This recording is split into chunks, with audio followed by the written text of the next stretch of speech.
সময় ইউনিয়ন পরিষদ দিয়েছিলেন, যখন সারাদিন উনি 11 জন মেম্বার এবং ওইখানে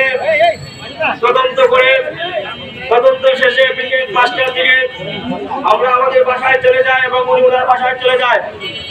আমার ভাই খুরশেদ পরের 2 দিন পরে সে সুনামগঞ্জ সদরে আসেন এবং আপনারা সবাই অবগত আছেন তার উপরে অতর্কিত হামলা চালায় এই নেতা চেয়ারম্যানের ভাতিজা এবং অন্যান্য সন্ত্রাসী গোষ্ঠী।